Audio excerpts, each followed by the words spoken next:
to Uncanny Comic Reviews. I'm Jason, and just a short introduction today to let you know of a couple of changes coming to my videos. The first you will have already noticed is I'm now using a star system instead of thumbs up, thumbs down. Basic reason for this is, I'm always trying to improve, always trying to get better at what I do, and I'd seen a few reviewers use the star system, and I just thought it was a better, more formative system for the viewer. So I've tried that, I like that, so I'm going to keep that. That's going to be a new addition to my videos. The other change, which is next week, that's going to come in, is for some reason next week I got 14 books coming out. I don't know why. The following week I've only got 6. It's crazy. But what that means is that would have been a humongous video to review for in comics. So what I'm going to do is, for 1 week only, I'm going to review my comics, but as individual videos for each comic. I'm still going to review all 14, but they will be individual videos. I've long thought about this, and I'm unsure which is the best way to do my reviews, whether it's best to do them as one big video or a short one, or to do both, so people have the choice. I don't know. So I'm just going to experiment it, see how reaction to it is. Because to me, actually making them, it doesn't make a difference which way I do it. It takes me the same amount of time to upload them all, either way I do them. So to me, it don't make that much difference. But obviously it's going to affect you, the viewer, more. So please, this is where I need your help. Please, in the comments below, let me know which you prefer. Do you prefer the comics as one big long video? Even if the video is going to be like 50 minutes long, would you rather have the comics all in one video? Or would you rather have shorter videos where I can talk about the comics a bit longer because they're individual videos, and you can watch them over a few days, one here, one there, or just pick the books that you're interested in. Which way works best for you, the viewer, please. If you can let me know in the comments, it'll be a massive help, but it will also greatly influence my eventual decision. But at the moment, it's only going to be for 1 week. I'm going to do that to see how it goes down, and then the following week, when I've got 6, I'm going to go back to doing my usual way for now. But based on the opinion, the opinions that I get, and how I find it, we'll see for the future how it goes. But for now, it's not a permanent thing. But next week, they will be individual videos. Finally, the last thing I'd like to say is I've got a lot of new subscribers, so I'd like to say hello and welcome to my new subscribers. I'd also like to say a big thank you to the people who already subscribe to my channel, and the people who every week watch my videos and leave comments. I greatly appreciate it. I've always said I do this for fun, and the day it stops being fun is the day I stop doing the videos. But I'm enjoying it. And it's so great when there's other people that look forward to what you do and watch it every week and give you their opinions on what you've done and on what you've said, and I really do appreciate it greatly. So thank you, a very big thank you. Now, I've said everything I've got to say, so let's get on and review some comics.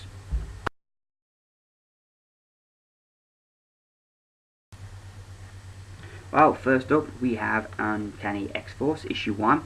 This book was released last week. I didn't pick it up last week because I was concerned that this was going to cross over with the other X-Force book, Cable and X-Force. So I didn't pick it up. But then I heard an interview with Sam Humphries, the writer of this book, on Comic Vine, and he was saying how the two books are very different tonally and there won't be any crossover. So that then made me think, yeah, I'm going to pick this one up. I picked it up. I love the cover, first thing I've got to say about this book. I really like, the usage of the colour, the light blue, that they've got the light, kind of like light blue light they've got on X-Force. Then you've got the red at the back with Bishop coming into the background with the yellow. I just think it's a really vibrant cover. The colours really work well together, and it's a really striking cover on the shelf. As for the book, I never read the previous Uncanny X-Force. I'd read, I think, the first trade, Apocalypse Solution, but I hadn't read any of the other books. I didn't know how great it was, or apart from the first trade, which I really enjoyed, or kind of like what happened to the characters. So I kind of came to this book with a bit more maybe of an open mind than if I'd been a regular reader of X-Force. I enjoyed it a lot. The story kind of kicks off 6 months after the previous X-Force, and we sort of deal first with Cyclops, and she's having trouble adjusting to come to terms with the stuff that sort of has happened to her during the time of the Uncanny X-Force book. And she's tried to integrate herself into life in the Jean Grey school, but this hasn't worked. So Wolverine says, look, you've got to go, this isn't working out. So then he says, but I've got this email, you need to check this thing out for me. She says, so what, you're giving me a mission? I didn't think we were doing things like that now. He says, look, you know, I'm a headmaster of a school, I got to put X-Force right behind me, but, you know, just check your email. So Cyclops and Storm go off to California, and there's this new nightclub. It used to be a bank, and there's this new nightclub, and they're selling this drug called Tau, T-A-O, which is an acronym for Together as One, because the drug makes people very much, you know, into like a pack, feel they belong, and very protective of each other. And there's this person there selling drugs. So they go to this nightclub where they meet their contact, who is none other than Puck. Puck is just a brilliant character. I'm so pleased to see him back in a Marvel book. And there's some great dialogue between him, Cyclops and Storm. He then shows him the drug dealer, who happens to be Spiral. Well, Cyclops and Spiral have some history, so Cyclops goes all psycho and gets into a big fight with Spiral. While there's a distraction, Storm and Puck go to the vault at the bottom of this nightclub. That of course used to be a bank, so there's a vault, and they open up the vault because they think that's where she's stashing her drugs. But what they find in there, they weren't prepared for. We then, to close the issue out, we get Bishop arriving back in the 21st century, and we also get a little bit catching up, a brief catch up with Phantom X and Cluster. So all in all, I really enjoyed this book. It was great. It worked on two levels brilliantly. You had, you know, for long-time readers, you got the continuation of the story of characters that they'd followed, like Cyclops and Phantom X. But then at the same time, you had the great introduction for the new characters. It filled you in on all these characters, who they were, so you sort of understood who Spiral was, who Storm was, who Puck was, and what has happened to them recently. There's a great device you use in the middle, great conversation between Cyclops and Storm to sort of really set up what's happened to them recently, and I liked that. It didn't feel like an info dump, even though probably it was, but it didn't feel like it. Just felt like a natural conversation two people would have when they're on the way to something, and I liked it. There was some shocking moments in here for me that I didn't expect to see. It gave me an exciting and action-packed story, but it still left me wanting more, and it gave me questions that I want to see answered, and I just really enjoyed the book. The art as well by Ron Garney is brilliant. There's some nice like flashback scenes that they colour in here. You see it in the pink and the grey, so you get it that they're flashbacks, which I liked how they coloured those. But the art is really dynamic and action packed as well, and you know, I enjoyed this book from cover to cover.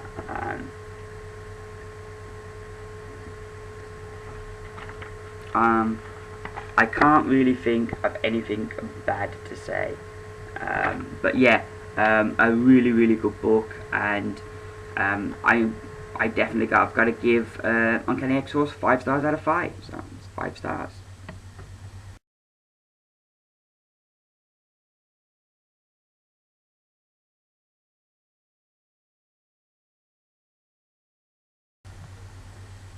Next we have Superman issue 16, and we continue the Hell on Earth storyline.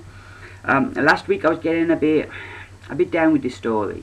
It seemed we had a couple of stories when the story wasn't really advanced, nothing really happened, and you was pretty much in the same position at the end of the story as you was at the beginning. Nothing had moved forward, not even your understanding of the story had moved forward. And it felt very much like they were dragging this story out, and I was kind of really falling out of love with this story, and thinking maybe these books, when this story's finished, are going to be dropped. But then this happened, and I just wasn't expecting to enjoy this book as much as I did. It was fantastic. Still, Superman and the Justice League and Superboy are trying to get back into the Fortress of Solitude. Hal is keeping them out. He and Supergirl are getting closer. He's totally manipulated her. so that she like totally brainwashed. Though he's not telling her everything, she doesn't know still that, you know, to get Krypton back, they're going to have to destroy the solar system, basically. She doesn't know this. But he's sort of manipulating her with his lies. At the beginning, we get this his version of events and what happened, and the way he reports it is way too idyllic, and even Supergirl points out like holes in his story. But he has, because she's so in love with him, because she wants Krypton back so much, he's able to just dupe her again, and so that she doesn't really question it. But you can see the beginnings of like she's starting to doubt some of the things she says, and I think, you know, you can see that we're going to come to a point where he's going to get exposed. Like I say, meanwhile Superman and the others are trying to get there. They hatch a plan to kind of fool Hal, and Superman gets there and he tries to lay the smack down, but again Hal manages to transport him away. And then we sort of come to like the big conclusion where the story really moves forward and Hal activates his device. But you know, you've got this whole thing is, has Hal been manipulated as well? Are these memories of his, are they real? You know, this is the beginning thing I'm beginning to think, because he has lied to Supergirl. The whole thing, he hasn't told her that the planet's going to be blown up. But like, could he have been implanted with memories so that he thinks he's something he's not? I don't know. You know, it's a tricky character to sort of get a hang on, hold on. I'm sorry, but you know, I'm really enjoying this story. This issue was brilliant. The art, as always, by Kenneth Rocaford was brilliant. He was born to draw this book. I think he's so much more suited for this than the Red Hood book he was drawing, because he draws beautiful people beautifully, and this book is just full of beautiful pages. The story as well, Lobdell does a really good job of like filling you in. If you hadn't been reading Hell on Earth, you could jump on board with this book, because he really fills in sort of like what's gone on before, so you know, but at the same time he's advancing the story and advancing what's happened. I like that we're beginning to see doubts in Supergirl as she starts to question some of Hal's story, and I'm really loving what we've been doing, and I'm looking forward to seeing how this is going to end up over the next month, as we come to the end of this story. The art, like I say, is beautiful.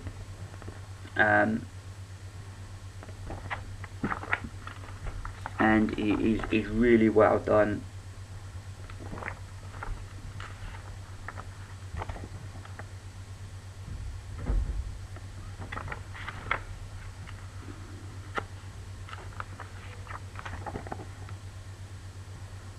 So yeah, I really liked it. I thought a really good book, and I was surprised how much I enjoyed this. So I've got to give it 5 stars.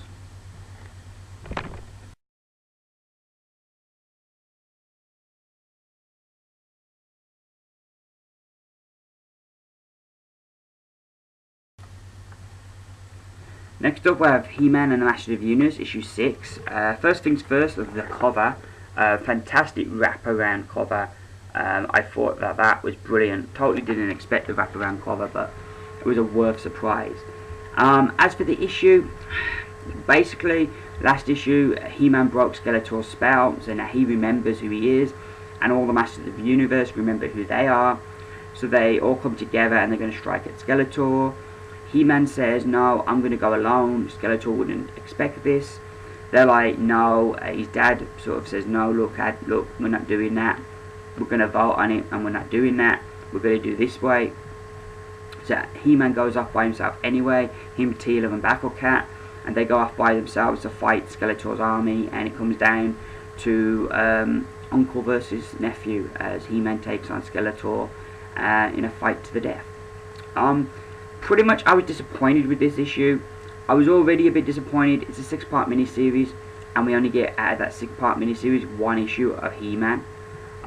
I take that for Keith Giffen, this was a difficult job to come on board a book that had already got 1 issue and you've got 5 issues to do. But you can't really change the story that much because it's a miniseries. So I appreciate it was really difficult, but there was a lot of stuff in this book I didn't enjoy. In the cartoon series, it was always kind of like a secret identity that Prince Adam was He-Man. So you got very much they were different characters because they didn't want people to know. In this, everybody knows Adam is He-Man. So as such, now that he's He-Man, there's no change. There ain't no like, oh, he's our greatest warrior, we look up to him, he's our leader. You know, the way that he just gets voted down when he comes up with a plan, you wouldn't get that. You wouldn't get that if it was Captain America in the Avengers. You wouldn't get that if it was Optimus Prime in the Transformers or the Doctor in Doctor Who. When they come up with a plan, people go with it, you know, because they trust and they believe in this person. So how harebrained the plan is, they're going to go with him. This is, you know, He-Man's dad just like basically like, no son, we're not doing that. And he goes off and sulks. And it's like, there didn't seem to be no difference between him as Adam and him as He-Man. And even with the way Teela interacts with him, there's no difference. Nobody seems to respect, oh yeah, this is He-Man, you know, arguably the most powerful man in the comic, and nobody seems to have any kind of respect for him whatsoever.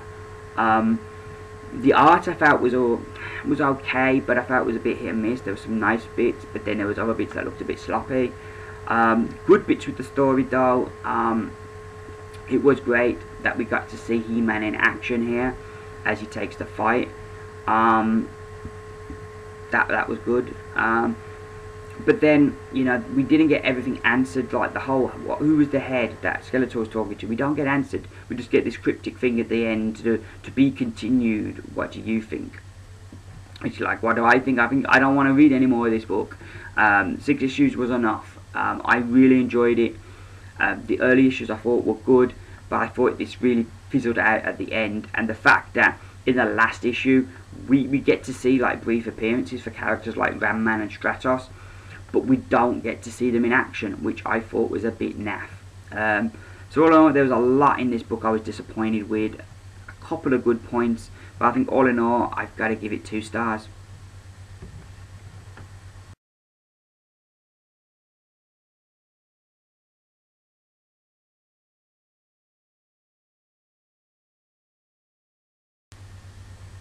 So next up we have Masters of the Universe, Origin of He-Man, and this was a book that I was a bit nervous about. I enjoyed the Origin of Skeletor book, but after reading issue 6 of He-Man and Masters of the Universe, I was really a bit down on the whole Masters of the Universe comics. But this was brilliant. This was everything the other one should have been. A fantastic story. We get to see Adam and the night that he becomes He-Man. And we get to see him as this lad who has been protected by his father because it's a destiny in their family to be the Lord of Grayskull, and so he knows that something's going to come to him or his son.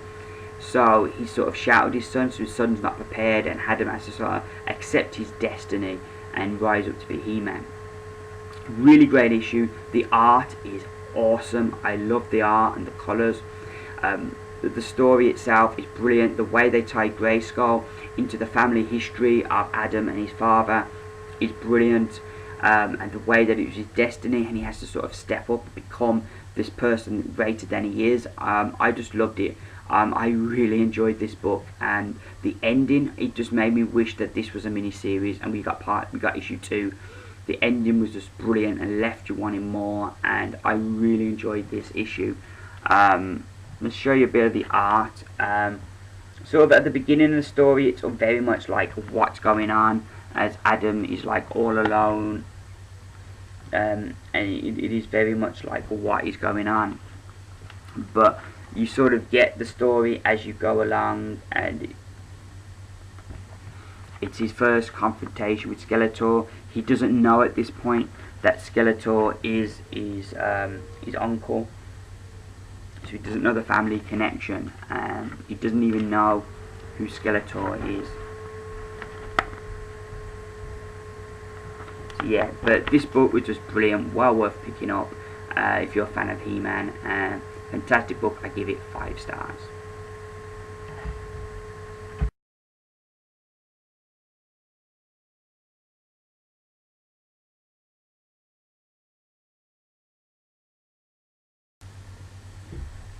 Next up we have Green Lantern Corps, the annual, issue number 1 of the annual, and this is the conclusion. As you can see there at the top, it says Rise of the Third Army conclusion. I only usually read Green Lantern, so I feel like I seem to have missed a lot of this story. A lot of it seems to have took place in other books, so I was a bit lost at times. But I liked Green Lantern Corps, the last issue, which I picked up because it had Simon Baz in it, the new Green Lantern.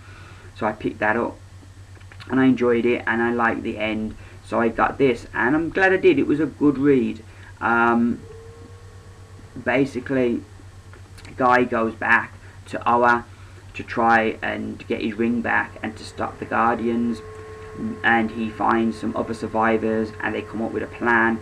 And the Guardians are like, "Oh, we can beat Guy Gardner. You're nothing. We can defeat you."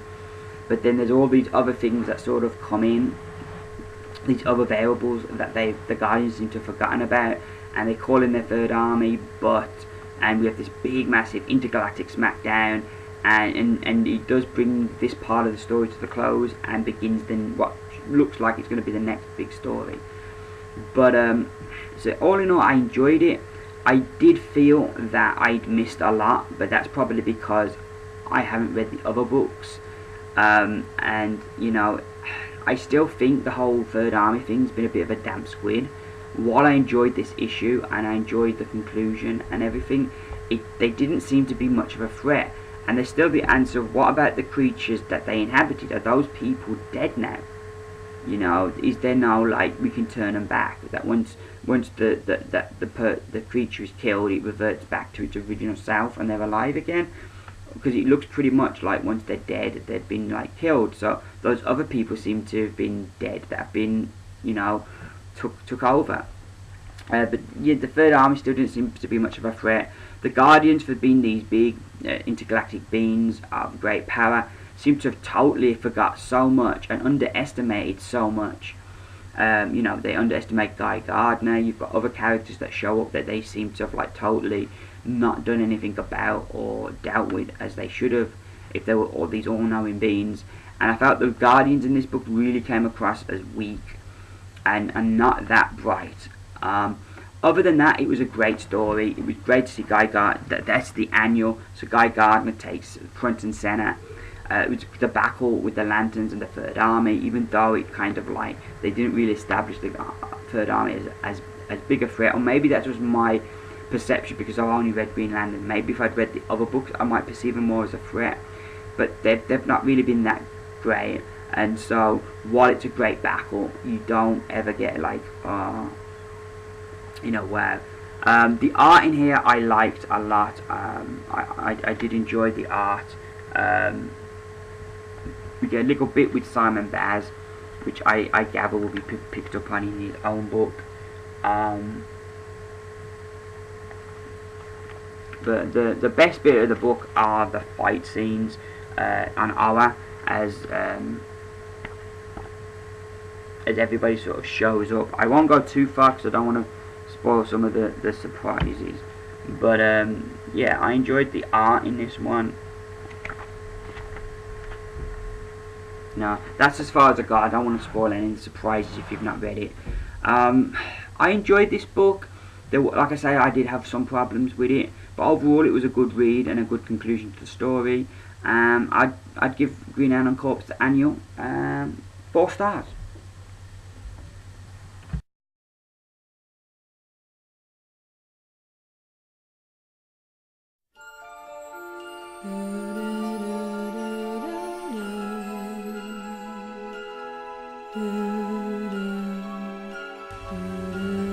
So it is Hawkeye issue 7, and this is my pick of the week. What they're doing on this book is just brilliant. This story is set around Hurricane Sandy, so we get sort of like 2 short stories, one featuring Clint Barton, one featuring Kate Bishop. The first one, Hawkeye and Grills, they go to help Grills' dad, who lives like on the coast. That's the first story during Hurricane Sandy. The second story is Kate goes to an engagement party in New Jersey on the evening of Hurricane Sandy, and it's sort of like the what happens to her during that night. All in all, this was a really good issue. It really brings across how when you have disasters like Hurricane Sandy, people's true faces are shown, and it either brings out the best or the worst in people. And we see that in this issue, you know, where you're thinking, God, humanity's scumbags, and you're thinking, oh God, humanity's great. You know, those moments where you see somebody doing something really bad and somebody doing something really good. My worry about this book has always been the art, because I love David Aja's book, and I think Hollingsworth, the colorist, Aja the artist, and Matt Fraction the writer, create something that is very much they are each an important part of that, and you take one part away and it will bring the book down. And I've always been concerned that if Aja isn't drawing the book, is the book going to be able to maintain, you know, be as great as it is? Yeah, the stories will still be good, yes, you'll have the same colour palette, but will it have the same feel, or will it drag the book down? As I found out, like, art can be very important. I know my enjoyment of Iron Man was greatly diminished by the art, so much that I gave up on that book, even though Iron Man is one of my favourite characters. So art is a big part of a book, and that has been a concern. But this issue we have two artists. It works because you've got two stories, so an artist takes one story each. But the art worked, and it was still a great story, and you know, so I'm a bit happier about the future of this book now, because that was one of my main concerns.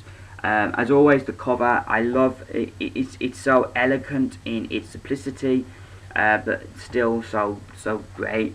The art inside, you know, our first story, you know, very similar layout. Of course, we've got the same colorist, so the book looks and feels the same. But this first artist, you know, I didn't feel was that far away. The second story, I feel, is a lot more different.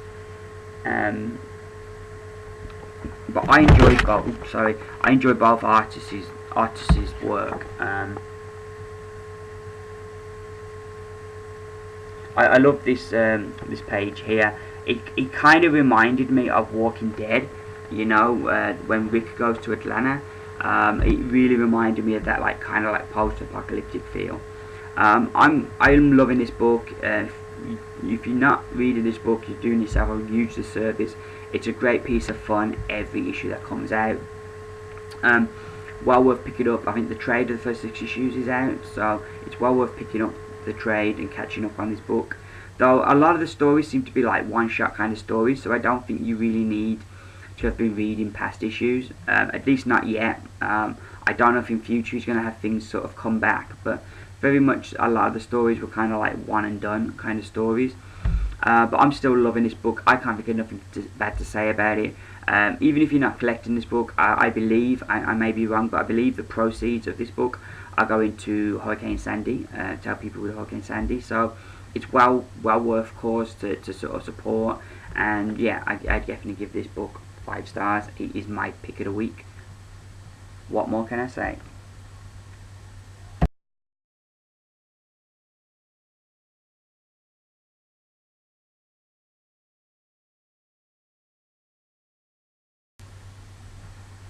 Next up we have Avengers issue 4, and a lot of people seem to have been disappointed in this book, which is a shame because I've loved it, you know, though I'm a big Hickman fan, and I wasn't initially too sure about this bigger team, but he's made it work. The first 3 issues are very much the introduction to why they've got the bigger team, why they need a bigger team, and sort of give you a basic introduction into the characters so we could see them in action.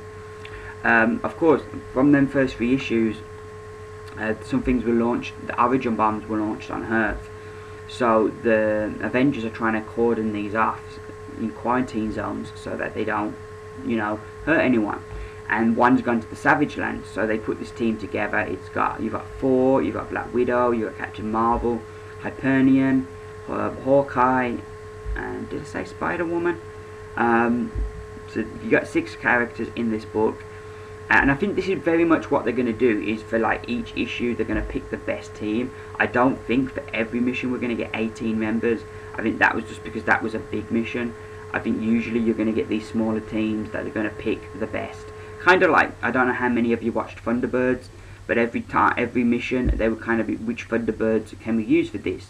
You know, and Thunderbird 2 would take the piece, like would take either Thunderbird 4 or the drill, whichever one was best for the mission. And I think that's very much what they're going to do with this, is they're going to pick which team they need for the mission. So they go to Antarctic, they're racing these AIM scientists who are trying to get there as well, because they want to get this Origin bomb. And interspersed through the story, we get like kind of like flashbacks, Hyperion story, and his whole origin, and who he is and where he's come from, and how he's come to be an Avenger. So you get a lot more answers in this one. I really enjoyed it. I loved how Hickman wrote the AIM characters. I thought he gave them a lot of personality. I really enjoyed that. Basically, they're like scientists, but they've got no ethics. They'll just do, well, what would happen if we did this? And they won't think, well, you could hurt someone who could do this. They're just like scientists without boundaries, and they just go ahead and do what they want. They're real mad scientists. But then, you know, I liked the whole backstory of Hyperion was really interesting, and you know, explained who he is a bit more as a character.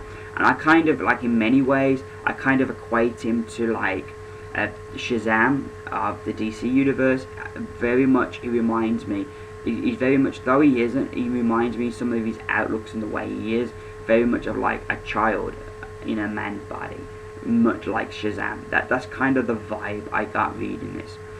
We get different artists on this issue. We get Adam Kubert, so the art was different. I was kind of growing used to Opinia's art. I wasn't overly fond of his style of doing pointy noses, which seems to be just a quirk of his style. But all in all, I was beginning to grow to like his art. This issue, Adam Kubert just feels totally different. I much prefer how he draws Thor. I loved his Thor, and I thought I enjoyed the art on this one.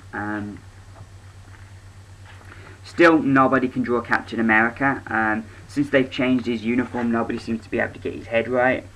But yeah, you know, it's nicely laid out. There isn't that much differentiation between the flashbacks, but apart from the way the panels are laid out for the flashbacks. But it was a good fun issue. I enjoyed it, and it gives you a bit more background, a bit more history, and I think this is what we'll do now. He'll introduce these different characters to us now, and take a bit more time with them. I really enjoyed this book. I can't think of nothing bad to say about it. It was just a really fun read. The thing with Hickman, I always find, is when I read his books, I have to reread it about 3 times, and each time I peel away another layer of understanding, and the book kind of improves as my understanding of it improves. And I find as well his books read better when you read them together rather than individually. So I think, you know, I think these books will be a lot more appreciated over time when people maybe read the trades of them and stuff. But I'm loving what Hickman's doing with the Avengers, and I give this 5 stars.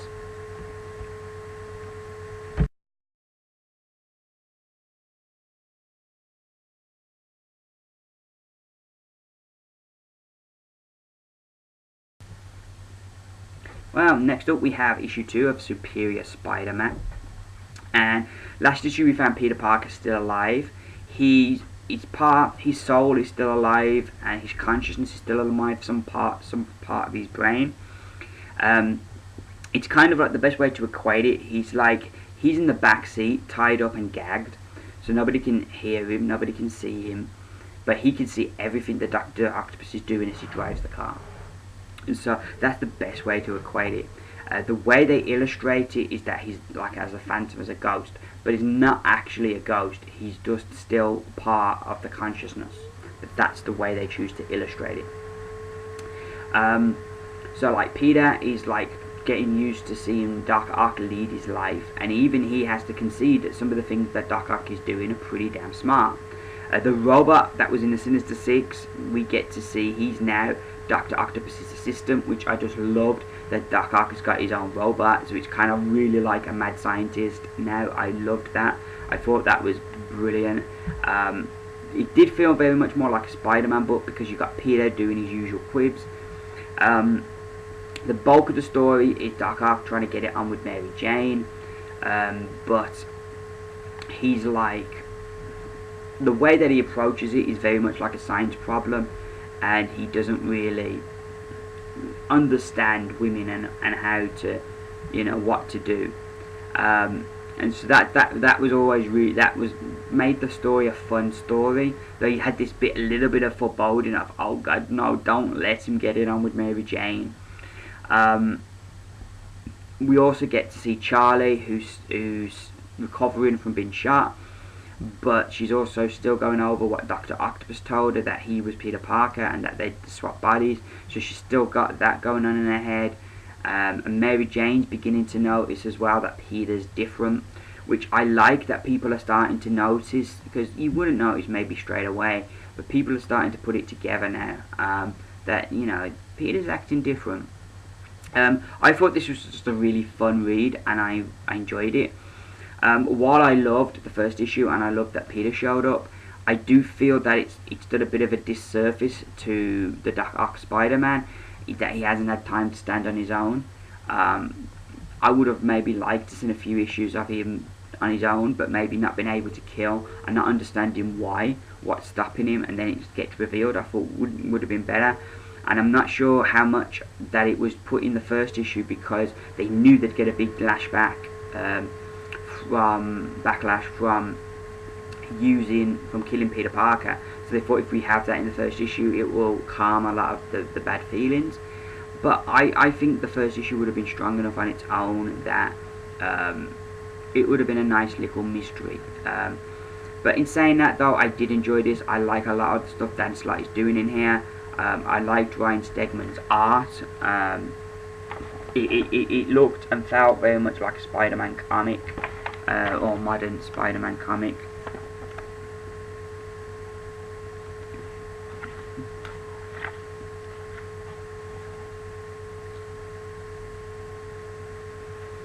And you know, it made you not laugh, but you had this foreboding the whole time of like, oh no, please, please, please don't let Doc Ock get it on with it. But that's the bulk of the story. It's much more of a character piece rather than an action piece. But I really enjoyed this issue. You know, it still feels to me very much like a mini-series. Especially you see some of the stuff that's happening to Charlie in this issue, and that Mary Jane's beginning to have doubts that Peter's acting different. It did for me feel still very much like a mini-series rather than an ongoing, and I'm curious to see how they're going to keep it going and keep it fresh, keep it exciting. Because the way that, to me, it feels like it's starting to show the first signs of wrapping up already. So it's going to be interesting what happens, but I'm enjoying what Dan Slott is doing, and I give Superior Spider-Man 5 out of 5.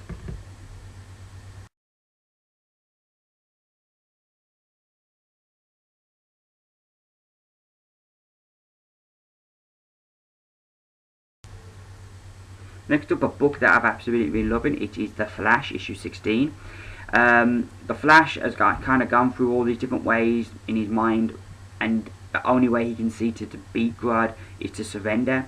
So he gives himself into Grodd, and you're thinking, Flash, what are you thinking? Come on, you've had time to think, and this is the best plan you've come up with. You can't trust Grodd. He's still going to destroy the planet. He's still going to do all the things that he's going to do. What is going on? But there's a nice kind of like twist to that Grodd plays into his hands, which I did really like.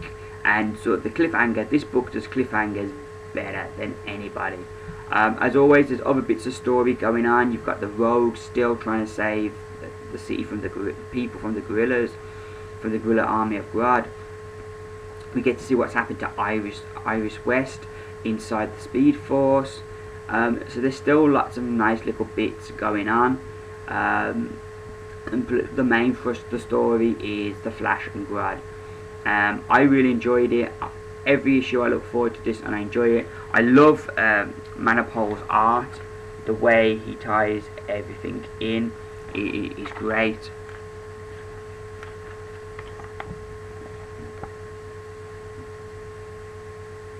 And the use of panels I like is unique, and I think it's probably the advantage when you write the book. When you write the book, that, I won't show you the next page because I think it spoils. It'll spoil it.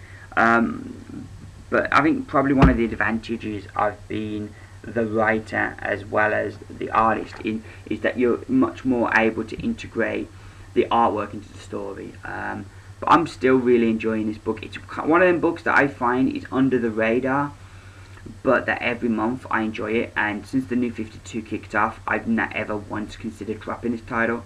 I just really enjoy it. And Flash was always a character in the past that I kind of was like, okay, he can run fast. So yeah, that's his superpower. What can he do with that? You know, yeah, he can get my shopping quick. Yeah, he can run around a villain, but what actually can you do? But all the things that they're having Flash be able to do because of his powers is just brilliant. And he's such a great character. I'm loving Barry Allen as well as the Flash. I don't know how faithful this is to the original Barry Allen, but I'm just really loving this book, and I give it once again 5 stars.